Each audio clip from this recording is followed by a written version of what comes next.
ایک خاص وظیفہ انتہائی ضدی بچوں کے لیے اور بہت سنگین بیماروں کے لیے بہترین یہ وظیفہ ہے۔ عبداللہ ابن مسعود رضی اللہ تعالیٰ عنہ سے یہ روایت ہے، کہتے ہیں ایک مریض کے کان میں نے یہ آیات تلاوت کی تو وہ مریض ٹھیک ہو گئے۔ اس سے بھی بڑھ کر خاص بات یہ ہے کہ نبی پاک صلی اللہ علیہ وآلہ وسلم نے ان 4 آیات کے بارے میں بتایا کہ جو کوئی بھی ان 4 آیات کو پڑھے گا تو پہاڑ بھی اپنی جگہ سے سرک جائے گا۔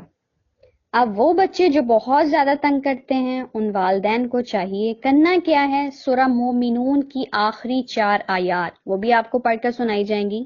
اپنے بچے کے پیشانی کے سامنے والے فور ہیڈ کے بال پیار سے شفقت کے ساتھ پکڑنے ہیں اور ان 4 آیات کو 3 مرتبہ دم کرنا ہے۔ یہ وظیفہ 7 دن دہرانا ہے۔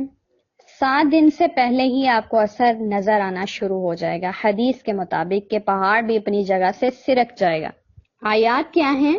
افحسبتم انما خلقناکم عبثا وانکم الینا لا ترجعون فتعالی اللہ الملک الحق لا الہ الا هو رب العرش الکریم ومن يدع مع الله الہا آخر لا برهان له به فإنما حسابه عند ربه إنه لا يفلح الكافرون وقل رب اغفر وارحم وأنت خير الراحمين۔